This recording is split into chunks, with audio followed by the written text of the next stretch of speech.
Well, guys, welcome to Stalking Shadows, and this is where we're going to discuss some of the industry truths.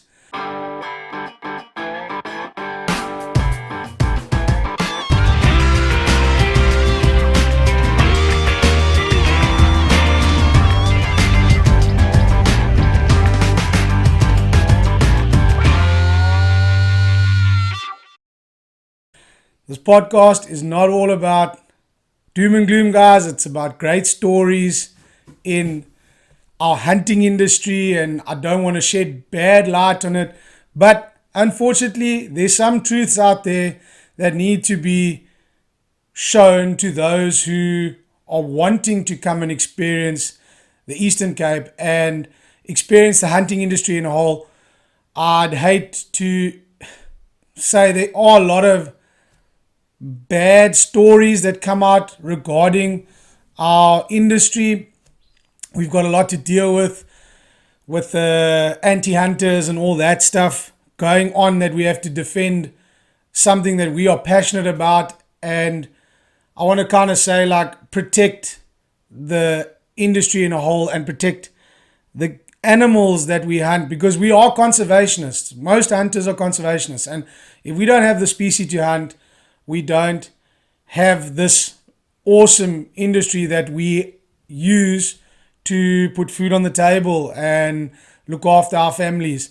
So unfortunately, there are some crazy stories that come out where guys are led to believe that they are going to be getting this amazing experience, and they are duped by certain individuals.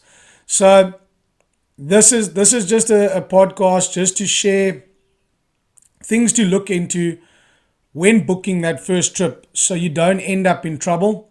And then also just to shed light on how the actual industry works regarding your outfitters, your professional hunters, your trackers, your skinners, and how the whole wheel turns, with including our taxidermy, shipping, and so on. I'm not going to get way into the details of it, but I'm just going to try and explain in this podcast the chain of cycle and the chain of command, and then also just to try and point out a few things for the young up-and-coming professional hunter to not get themselves into trouble, and for the new international client that are wanting to come and experience this awesome industry that we have in South Africa. So let's dive into it, guys. There are a lot of people who've done podcasts and have told their side of what to look for and how to look out for a solid outfitter to book with. All right. Social media right now, like I'm sitting here chatting to you in front of a camera, is a great way to vet your outfitter and your professional hunter, because most of us now have a social platform. And yes, you can hide a lot of things on social platforms and show, only the best and stuff like that. But it also gives you a chance to get into reading the professional hunter or outfitter, kind of getting to know him on a bit of a personal level. What's his character like? Going on and on, watching his stuff. Does he only show the biggest animals that they've hunted, or does he actually show his stuff ups? You know what I mean? Because there's no one in this industry who's perfect. There's no one in the world who's perfect. And I think when there's too much perfection shown in a company or an individual, you also need to start looking at, are there red flags? If he's only just showing us the best of the best and the best quality and the best. Look, there are guys that have got extremely high quality and stuff like that. But like I say, there's no one in this industry who doesn't stuff up. I myself, I'm honest to my core.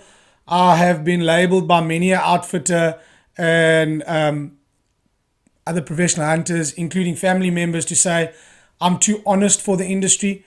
But honesty goes a long way, guys. And I think if you can find yourself or match yourself with an honest outfitter and an honest guide, they will have your best interest at heart. So Let's start with a basic one where you wanting to book your first trip to South Africa. Where do we all go? We look on Facebook, social media, Instagram. We go onto the internet. We check if they've got a website. Guys, these are all things that you can do sitting on your damn couch. There are too many of those guys out there that are painting a picture of them being wonderful and have got the gift of the gab to book clients. These are the guys that you actually really need to be careful of. My advice to you is don't feel deterred from that, because that's a good stepping stone to actually look into your professional hunter, look into your outfitter. One of the quickest and easiest ways to find out about people nowadays is just Google their name and see what comes up, what red flags. So me personally, I will go onto a company that I've never heard of. I'll check them out. I'll see who the owner is or the founder is. I'll Google them, find out a bit more about them. And then from there, on social media, there will be guys that have left references. Remember, a lot of the times these companies will also only post their good references on what's there. A tip with a Facebook page. So if a company's got a Facebook page and you go and look at their references and reviews, one thing about a company, if they have a actual page that is dedicated to their hunting or their whatever business they're doing, if there's a review section, when someone posts a review there, guys, we cannot remove that review. So that's a good one. But if he's got a profile on Facebook where it is a personal, so he set up a business under like a normal public page, you know, a lot of stuff can be deleted and stuff like that. But if it's set up under a business thing, if a guy reviews there, a guy reviews there. If a guy leaves a comment, you know, we always get these death threats. Oh, you guys are murderers and this and this and this in the review section. We can't remove it. If he gives us a 1 star, we can't remove it. So that's also a good indication of that company is there to play open cards. And he's there to not hide anything, because he's willing to allow people to post reviews there. Because from that, if you can find any of those people that have hunted there and posted comments, they could be in your state, and you can quick and easy drop them a DM and go, hey, you've hunted with this company, what are your thoughts? So I definitely think that's a great place to start. When I started my company way back when, social media wasn't a big platform for us to use. The shows were the biggest part of going out there to make a name for yourself, getting clients, and then obviously word of mouth. The best way to get clientele and to get the best information is having a solid base with guys willing to give great feedback on their hunts. Also, the other thing is, when you're looking at websites, guys, I'm not a website fundi or guru or anything like that.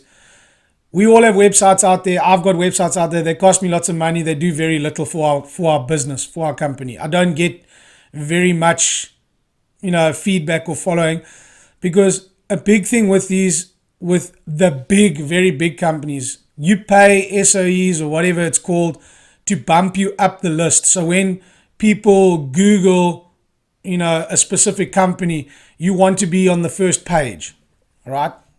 It is what it is. It's marketing.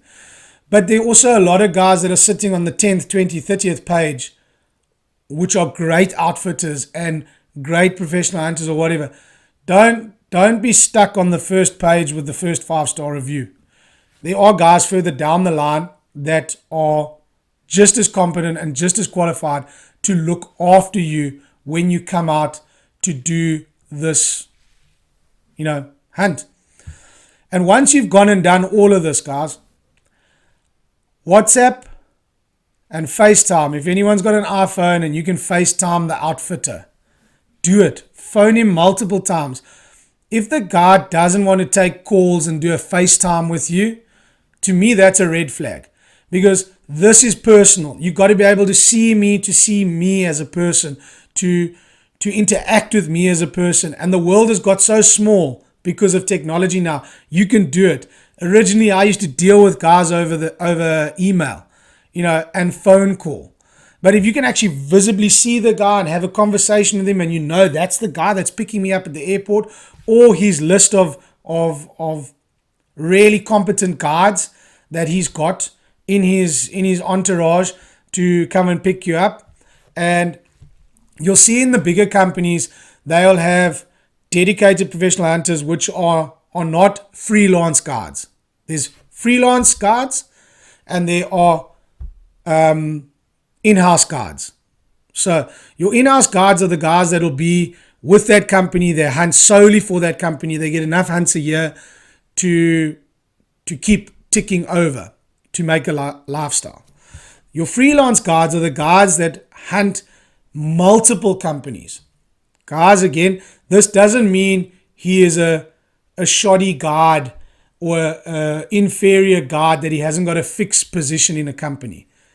A lot of companies don't keep on guards permanently because they don't have the number of clients coming in every year to give him a fixed income.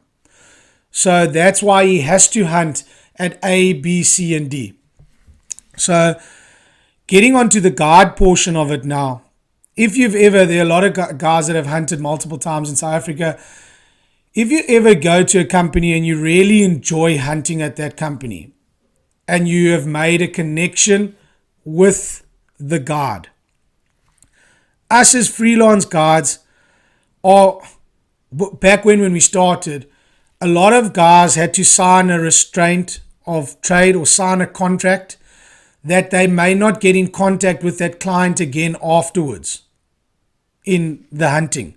So if I hunted with Bob at that specific company and I signed a contract with him as a freelance guard, I may not get in contact with Bob to hunt him again, or to even hunt him at a different company where I'm freelancing. They think of it as a theft of client. Clients don't belong to outfitters. This is the biggest thing that a lot of people need to understand, and I'm going to get a lot of hate for this as well. But at the end of the day, you make a connection with that person and you go and hunt with that person is super important to the success of your safari. And this is where everything personal, and like I've got a buddy, old Dylan Love from the PH Journals. He talks about personal brand a lot on his podcasts and creating a personal brand. And I think it's extremely important. We chat about this often weekly, is where young professional hunters need to get out there and hunters and make a brand for themselves. Social media is the tool. Go out there and make a name for yourself, whether you're hunting or not with outfitters at the moment. Just get out there and show people your character. Show the guys who you are in the hunting world. You may not be the best bow hunter in the world or the best dangerous game PH or whatever, but you're physically out there improving your skill. And if you're out there going on little stalks, doing little hunts, doing personal hunts, self-filming stuff, it's all part of creating that personal brand and giving yourself a name. You may not be hunting with the biggest and the best companies, but if you can showcase your skill and be better for it, that when a guy books with company X and he's told his PH is Wayne or Greg or whatever, because often you get told, or if you aren't told, ask. You can do a quick search, Facebook search on the dude and go and see, what he's all about. And I think it's just a great way for instilling that confidence in a client coming out that they can visibly see these things now when they come out and hunt. So those are all the positives in the social media, and then the positive in the hunting, just to tie in everything to look at. But one thing that outfitting companies do, and I think it sucks because some of them aren't honest in what what they're selling, and some of them aren't honest in portraying what the guide's actually going to get. And I have mentioned this before in a podcast, that what a client's going to get is they have got the in-house PHs will have the best of the best trucks and will be paid a good salary to afford to have the Land Cruiser and so on. But your freelance guide gets paid per day for his safari. He has to supply everything. So keep that in mind. He supplies the rifle that you're going to hunt with if you don't bring a rifle. He supplies the tracker, which he pays for. He supplies the dog, which tracks your wounded animal. And he supplies the pickup. If he's a really busy guard, he may have the same quality truck as the in-house guard or the company. But if he's a freelance guard making ends meet, he's going to have a rig set up to do the job, but it's not going to be as fancy as the guy who's in-house. That doesn't mean he's an inferior guard, guys. And I think this is where clients also get a little upset, because they see these guys at the shows, they see these awesome intro videos or advertising videos of the Land Cruiser and the drone footage and they get tired, they get drawn into this idea of hunting. And then when they're in peak season and they're super busy, that company has to pull in the freelance guard who doesn't have that specific image of the South African PH, the Hilux, Land Cruiser, the dog and the tracker. It's not paid for by the company. They pay out of their own pocket. So keep in mind, as a client, be respectful to, the equipment that you're going to be using is going to be the professional hunters. I've had clients that disrespect my stuff, and because they think it belongs to the company. So, one, I'm not a smoker, so they smoke in my pickup, even though I asked them not to smoke in it. Guys that abuse our weapons. I had a guy use my rifle as like a walking stick. He shoved the barrel in the ground. Those little things. Tossing the rifle because they missed a shot because they're not happy with the equipment that they've got. So don't be that client. Because at the end of the day, we are hard-working professional hunters, and this is all our personal stuff that we have worked hard for, that we look after, and it does multiple hunts throughout the season with multiple clients with a great success rate. We are not going to give you a weapon that doesn't shoot straight, that can't do the job. We work hard to have that Leopold scope, or if clients don't give us a great tip at the end of the trip because he's unhappy with the outfitter, and because the outfitter hasn't told them this is how it works, it sucks as a guard, because we need those tips to better our self-worth and our self-image, to make sure that the clients are happy with what they get when they get to the airport. I think I've told this story before on the podcast in one of the early Stalking Shadow episodes. We were 6 freelance guards. We picked up a group of clients, and out of us, we all had different variant buckies. Okay, pickups. Bucky is South African version. And you must remember, all 6 of these guys are paying the same day rate. But when they rock up here and they're being picked up at the airport by the PH, each of them are climbing into a different quality truck. So the guy who gets into the crappier truck out of the 6 is going to feel cheated by the outfitter, because these oaks are sitting in a truck that's comfortable, aircon, and does the job. But this oak, his truck isn't as comfortable, but he's paying the same day rate. And I think this is where outfitters need to be more, more open with clients that book. Because you don't want a group of clients getting there and you've got one guy that's going to be super upset with the whole setup of the thing. So it's more being open cards. Just remember, we can only afford what we can afford, and that's all depends on the number of guys that come out for a season, how the outfitters book their clients, and how busy they can keep us throughout the year. Because the busier we keep, the better we can keep our stuff, and the better quality you will get. But at the end of the day, as I said, guys, the fancier the pickup doesn't mean the fancier the pH, the more high-end pH. Some guys are minimalist and they keep with a solid running truck, and it means he's a great pH, he keeps it running order, but it's not the newest. But he'll probably be your damn best pH out of the group. So keep that in mind. Another thing is in the industry that a lot of clients don't talk about this, and this is where not clients, a lot of outfitters don't mention this, and a lot of PHs sit quietly by the side doing or hunting. Is you guys pay your deposits up front. Your deposits normally cover your safari. So I myself as an outfitter, when I book a client, when the guy pays his deposit up front, the money that I receive there should cover my professional hunter's day rate, which covers his stuff that he needs. It will cover my lodging staffs to service your rooms. It'll cover the catering. It'll cover the running of the operation. The leftover portion and the extras that you do pay at the end of the trip will be the outfitter's portion, or should be the outfitter's portion, and whatever extra profit he makes on top of it. That's how a structure should work.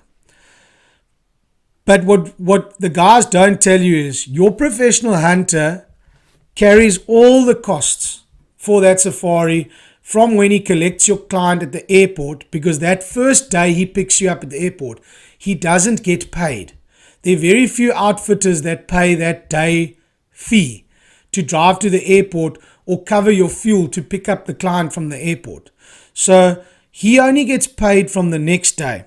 And clients don't get told this, because when you guys rock up in camp, you're super excited to get hunting.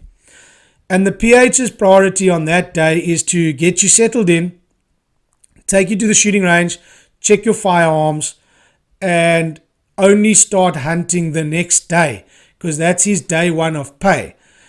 But we are pushed in to hunt this day if a client rocks up at 6 o'clock in the morning on an early flight or a midday flight where he's got an afternoon to hunt. We don't get paid that day as a freelance guard. It may be very different as an in-house guard, because obviously he gets a set salary monthly and gets his hunts and his tips. But as a freelance guard, we don't get paid that day. So it's super important that when your client is a bit hesitant, when your PH is a bit hesitant to take you out on that first day, as a freelance guard, you must understand he doesn't get paid that day. The fuel for that day, nothing gets covered. The tracker doesn't even get covered for that day. We have to cover it. Things may have changed. There are outfitters that are paying that portion, but a lot of them don't. So these are just little things that outfitters don't point out. And then in the 10 days of the trip, the PH is carrying the full expense of it. So he's carrying all the fuel costs, the tracker's costs, and the vehicle costs, the fuel costs to run the whole hunt, even though the outfitter has been paid up front for this trip. And then what happens is at the end of the trip, you guys get dropped off at the airport and we get paid afterwards. There are a lot of dodgy outfitters out there that make professional hunters wait for their money. And this is not cool. So as a young guard, guys, you need to unfortunately hunt for a couple of these places to figure out who makes you wait for your money. I myself got put into a position where I'd hunted 7 hunts and the outfitter, a big reputable outfitting company, had not paid me. And what I was using to run the hunts was my tip to keep me hunting, to keep my tracker paid, to keep my truck running. And that is not cool. But guys, you as young PHs, unfortunately, you are going to be put in these positions where you need to weed through the outfitter that you will be hunting for. It's just part of the industry. But if you can get in with a guy that pays you, I always said if an outfitter pays me 3 to 5 days after a hunt, it's kind of okay. They should pay you the day you leave. A tip that I can give young professional hunters is something that I should have done when I was starting out is literally get an invoice book and invoice your outfitter that you have got record of it. Fill out an invoice. My daily rate was, because he's going to give you the rate. So it's just simple to put, I hunted 10 days. This is what it is. If they, if there's anything extra that he says he pays for, put it on there and invoice him. That you've got a date that hunt finished there, you invoiced him on that day, and then you'll get paid later. It's just a way to keep record, because with the whole rush of the season, you're dropping off this client and you're rushing off to another company to pick up that client. You kind of forget what's happened here, and then you realize that you've taken your tip and you've cashed it to carry on to hunt that hunt there, and you're waiting for this money still. It's just a nice way to keep a log of it. It could even be a logbook, just to make sure that you don't forget about monies that are owed to you.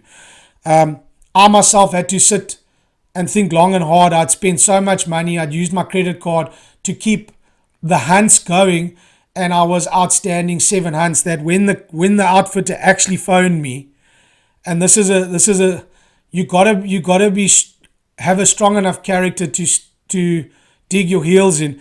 He told me I had to be at the lodge. I'd literally just got home. I'd been home for 2 days. I'd had to be at the lodge at 6 a.m. to start hunting with the next client, because now they kind of think that they own you. And I turned around and said to him, I said, if my money's not in my account by a certain time, you will not see me there. Even though it was risky for me to do this to the outfitter, because I could lose the rest of my hunts with him for the rest of the year, I couldn't physically carry on carrying the outfitter who's making millions and millions of dollars on my back. And it's a crappy part of the industry, because this happens season after season, year after year, and nothing changes. Those big companies just keep rolling with it. So as a young guide, just be prepared that these are tough conversations that you will be having with outfitters. Another tough one that I've had to deal with as well in the industry is, the reason why I went on my own was, you as a professional hunter have your outer lying grounds to help you hunt, to achieve your goal, to make sure that your client has the best safari out there. And the outfitters take advantage of this, because they go out to these shows and they book hundreds of clients, and they do not have the game system to sustain these hundreds of clients. They rely on the professional hunter to have their own hunting grounds. And a tricky situation I got into was, when I went and hunted on a property where it was my connection, there was a specific farmer that said, which is how I dealt with him for years, was, Wayne, I do not know you. I do not know your outfitter, I know you. So you stand liability for the trophies you hunt here. And with a lot of the outfitters that I hunted there, it was great. I hunted within 7 days of that invoice, because when I left there, I left with the invoice. I explained to the landowner that the date of the hunt would be finished on that date. So you must understand, my outfitter will only get the paperwork on that date. So you got to give him time from there to pay you. And they fully understood it. So that was what I explained to all my outfitters. When I hunt on that property, when I finish the hunt, you got 7 days to pay that bill. If you don't pay that bill within 7 days, I'm the one who's liable for it. The farmer comes after me. And they were all quite happy, and it all worked. But I ended up with one company where I took that company there to hunt, and the bill wasn't paid. And the landowner came after me to pay the bill. because I'm the face that went there. He says he doesn't care who the outfitter is, but I'm the one who's bringing the clients there. And I needed to find money to pay these animals, even though the outfitter hadn't paid me yet. Because now I'm picking up the next group of clients and I'm needing that farmer to hunt the next group of clients with my other companies who pay really, really well. Now I'm no longer welcome on the property because of an outfitter. So these are just some tricky things that you got to navigate as a guard going through the industry. And it's things that people don't talk about. They don't want to tell the international client how the cogs of this whole industry works. And the key component of the hunting industry isn't the outfitter.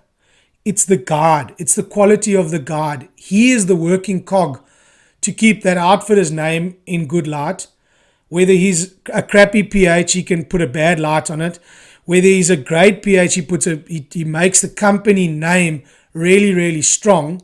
And if he's ethically correct and everything, so he builds the company name up. But bear in mind, clients and visitors and friends, he's building that company name up, but the company may not be paying him or paying him on time. They pay late. So this whole podcast wasn't to put doom and gloom on our industry. We have a great industry. It's just that you got to understand how it works, how it goes from the PH picking up the client at the airport, who covers that, where it gets paid, when it gets paid, and how it rolls, who's covering those trackers and paying for those trackers uniforms and boots and binoculars. It's not covered by the company. It's not covered by the outfitter. It's covered by the professional hunter. And he tries to keep his tracker busy. And this is also where freelance trackers are affected if the PHs don't get hunts. And then PHs who lose hunts from outfitters have a risk of losing their tracker that they hunt season after season, because you can't hang on to a tracker if you don't have hunts. I myself, when I had a down period where, this is another story to share on this one, I lost my tracker to a big company, and he was a guy that I was hunting with for years, and when I started my hunting career, he was with me. We were busy. The company that I put all my eggs in that basket with had this sliding scale of PHs coming in. So we get our hunts booked at the beginning of the year. They give us dates, but it's like a pecking order. So the PHs that have been there longer get the best hunts, and then you, who are the entry level PHs, get the bottom hunts. So you will get the guys that don't pay well or tip well. But what happens is, when these guys lose hunts or clients cancel, you have to automatically step aside so they can take your hunt. Now, when I have told my tracker that I've got 10 hunts for the season, it means he's got 10 hunts. He's got 10 payments like me to feed our family. But what happens is, now these guys lose their hunts because the guys just don't feel like coming. I have to step aside. Now I must tell my tracker that he's lost an income as well. And if this happens in the middle of the season, it's so hard to fill that spot for the rest of the season to keep your tracker happy. So what also happens is, me as a freelance guard, I would try and subsidize my tracker with a small minimum wage, even though I wasn't hunting, to keep him connected to me, because he is my eyes, my ears, my skinner. Yes, as PHs, we go and do the courses and stuff like that, and we skin and we teach and we train these guys to cape for us.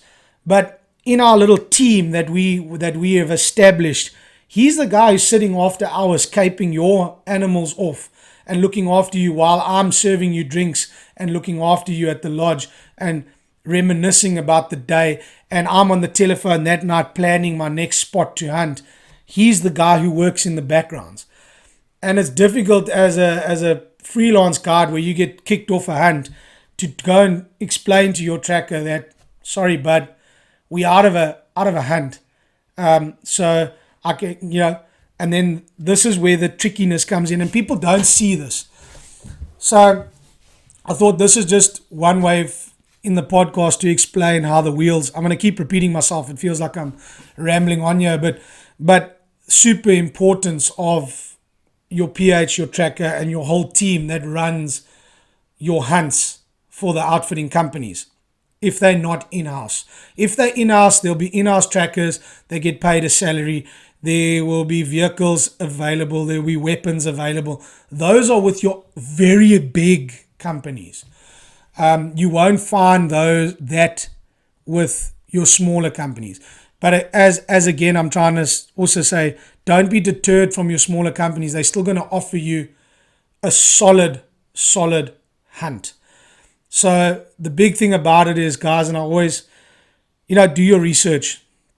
Make sure that you get to know the guy face value over a phone call. Super important. Technology's come a long way to help us in that part of it. What else can I share? Guys, look, I do this unscripted. It's just what I and what I've learned from the industry. I'm not sitting here reading, off a script to try and soft soap you or butter you up to book with a guy like myself. I'm here to give you the solid, honest truth of how the industry works. And when you book a hunt with a company, there are so many guys that are affected in that safari of yours and their families and their added extras. So yeah, look into it. Get to know the guys and get to have a look at who they are. And for the young PHs out there, guys, start your personal brand now. I wish I'd started it when I started as a young guy. It doesn't mean you need to be busy getting out there, but make sure you're quality, you have quality ethics behind you. Have a spine. Know what is legal and what isn't legal. Be able to talk up against your outfitter if he's asking you to do illegal stuff. And there's nothing wrong with being a hard, honest working guard. If you've messed up, explain it to your client that you've messed up. Don't be scared to say, shit, I've made a mistake. We've shot the wrong animal. Or, the animal quality. I think if you talk to your outfitter, they will be appreciative of that. But if they don't appreciate that side of you guys, I suggest look long and hard and move on to somebody or an outfitting company that approves of that and is part of their mold. Make sure that you tidy. Your weapons are all prepped and cleaned and ready. They shooting well. You check your own equipment before you start a safari, because that is the best way to start off on the right foot. I was having a chat with another buddy of mine regarding going to be a freelance guard, and they busy trying to set up their system there and their outfitting business. And there were a few tips that I gave him in it as an outfitter, but they work really well as a freelance guard. Make sure you got a few targets in your truck. Make sure you've got a few blank tags that you can use to tag your clients' trophies. Sometimes the clients bring you tags. Make sure you got a load of cable ties for those tags and stuff like that, to make sure that when you go and put your clients' animals in that pile of salt, that you've tagged them, that they are his animals and they don't get lost in the pile. I myself, a tip for any young thing, I go buy cattle tags. I learned this from the first outfitter that I ever hunted for, and buy a solid tag pen, the paint one that you can write the client's name on it, the date you shot the trophy. If you're marking left and right horn, mark left and right horn, mark skull, mark backskin. Put it all on there and use cable ties and not wire, because when it goes into the salt, they can't come off. Because when the guys go and pull those skins out the salt, you tend to lose the paper tag. They tear off. And when your client gets his trophy back there and it's not his skin and not his horns, he's going to ask you what happened to his stuff. So make sure, just have those things. Make sure that the outfitter is giving you a quality tag to tag that thing. So when it gets to the taxidermy, he hasn't lost your client's skin. That's just a small tip. The targets is another one. When your client gets there and you want to take him to the shooting range, make sure you're prepared to have targets. If the outfitter doesn't have targets, it looks good for you to have a couple of A4 printed targets that you can stick to the boards at the shooting range. Don't be that PH that is running around looking for an old beer box to check your client's rifles. It's unprofessional. What's the other thing? It's like simple. Your truck must be clean. Make sure your truck's clean and swept out when you're picking your clients up, and washed before picking your clients up at the airport. Don't be that guy that your client's flown all that way and he climbs into a dirty pickup. It's, these are things that make you stand out. And I think will take you so much further in the industry, and will build on you if you are wanting to be like myself, where you take the reins in your own hands and become the outfitter. Again, I'm a small outfitter, guys. I'm not here to go and book 100, 200, 300 clients a year. I want to offer that quality service.